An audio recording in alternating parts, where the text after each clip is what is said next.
You want to overcome fear so it'll stop controlling your life, so you can stop retreating, hiding, or avoiding what you know needs to happen. I'm going to give you 5 simple steps to face fear in a new way, to make fear your compass, to guide you in the direction that you should go and overcome the fight, flight, and freeze response that so many of us face. The truth is that none of us lives a life free of fear unless you are suffering from some kind of psychotic break. I hope you're not. We all must learn to live bravely, and that can only be done in the face of fear. I'm James Burnham. I'm a fear coach, and this is what I do. I guide people through fear and teach them how to use it. Are you not entertained? Are you not entertained?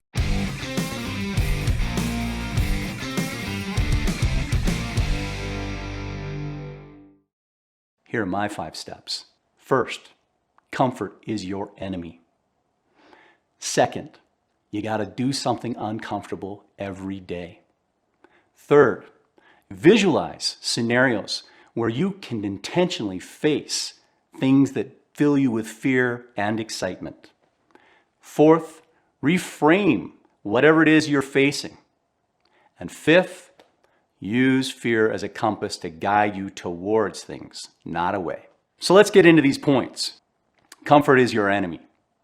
Why would you think that that is the case? Well, it is a real issue for us in this society because we have so much comfort around us and luxury that it creates a facade around us that destroys our sense of adventure, our pleasure, and creativity. Too much comfort becomes a place of boredom.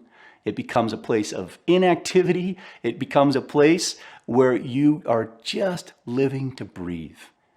Step out of your space of comfort. Point 2, do something uncomfortable. Building your sense of fear, your ability to deal with fear, actually requires you to put yourself in places intentionally that make you uncomfortable. It's like lifting weights. You've got to get comfortable with feeling fear and listening to it. We tell ourselves constantly, I see people say, how do I live a life free of fear? Well, you don't. But what you can do is learn how to accept fear as an emotion that can have guiding powers for you and deep wisdom if you'll listen to it. Point 3, visualizing scenarios that you have intentionally faced in the past where you have felt both fear and excitement. These can be simple things. For me, riding roller coasters, skydiving. I got a lot of physical adventure type stuff that I do that makes me feel a little bit scared and excited at the same time. I'm doing a base jumping clinic in May, and we're gonna go jump off a cliff with a parachute. I tell you, when I jump off a cliff and before I throw the parachute, I will feel fear, and that will transition to excitement. What do? It can be not just in a physical area, it can be emotionally, financially. I guarantee you got a space where there are things that you are a little bit scared of, but also bring you excitement. These are the spaces I want you to visualize and understand how you get there and what it is that drives you to do that thing. Point 4, reframe the issue, the experience, whatever it is you're facing that you feel fear about. If you reframe that experience into something that is different than overwhelming fear and terror and begin to look at it as an opportunity, it will change how you feel.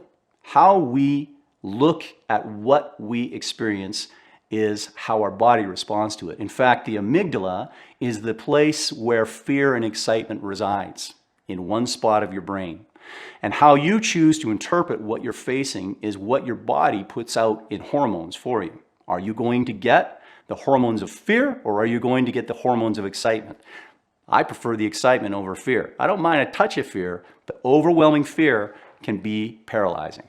So reframing what you look at is important. And finally, once you've done that, those 4 steps, you can use fear as a compass to guide you, in most cases, toward where you need to go. Our current life, our current culture here, particularly in North America, is not one of perpetual life and death situations. Most of the things that we face are simple social fear or fear of rejection or, all these fear of getting fired from your job, things like that. These are fears that we face, or fear of starting a new career. All these things can come up for us and block us from moving ahead into the space we want to be. And we run away from fear ignoring the signal that it's offering us to be wise and to guide us toward what we need to do. So I want to tell you how I use these points in my life, in the spaces where I have been powerful and spaces where I have been weak, and what it's done for me. I've always been physically pretty brave.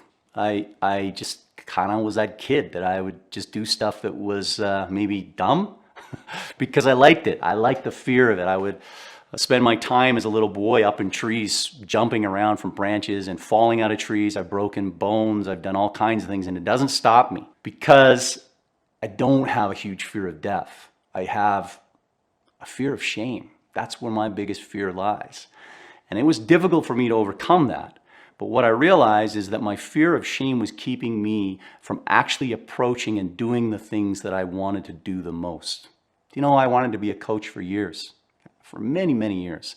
I had a brother who was an exceptional coach, and I watched him and admired him. He coached me in basketball and other sports and really in life a lot of times. And I had people that mentored me, and I was deeply impacted by it, and I wanted to be able to be that person. But I felt too inadequate to do it. I felt ashamed to admit that that's what I really wanted to do. And my fear kept me from admitting that. And so I wasn't able to step into that space and own what it is I wanted to do.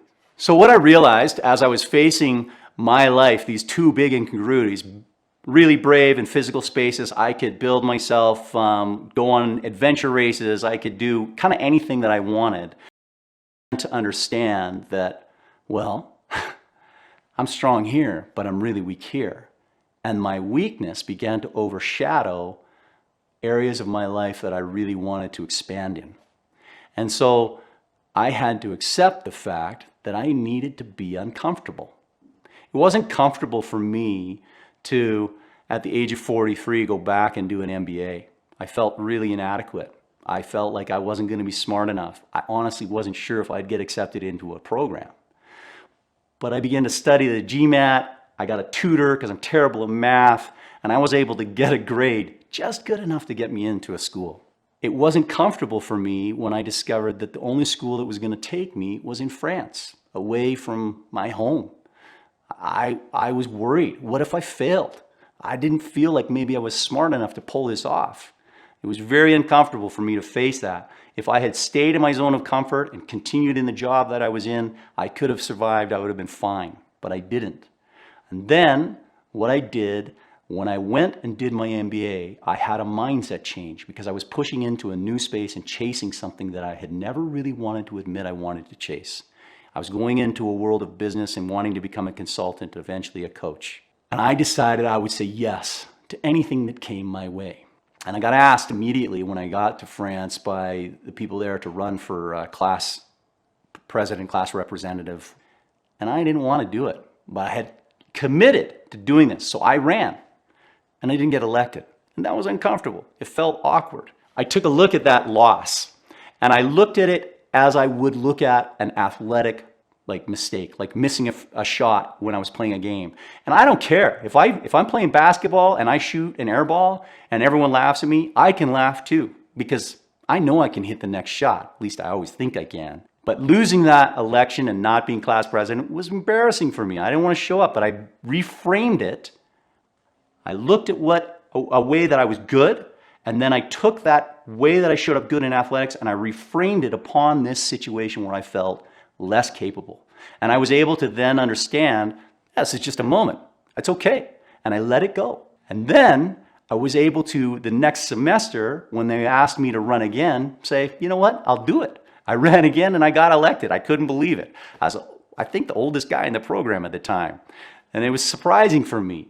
But I was able to move through a place where I felt less confident, less capable, by using this template and these steps and allowing myself to listen to my fear and move toward it. I moved toward it with intent. It helped me navigate tricky areas, but it didn't overwhelm me. And now, fear was my friend. It was my guide. It was something that I could use to overcome and excel in spaces that I had previously been avoiding. That is how I began to understand how to overcome fear and stop it from controlling my life. I used it as a tool tool that made me alert to the fact that I was scared and nervous. That's good to know. And then I could analyze what I was scared of, break it down, approach it in a realistic way, overcome it, and it made me move better. It made me more capable of facing bigger fears. And that is what got me here today. So if you want to know more about fear and how to use it as a guide, I got another video for you that might interest you. How do you face the future without fear? Check it out. Like, subscribe, click on the bell so you don't miss any content. What does fear do in your life? How does it hit you? How have you overcome it? I'd love to know. Make some comments below. I'm James Burnham. Thanks for hanging out with me. Here comes that next video. Come on, just do some binge watching. Watch this next one.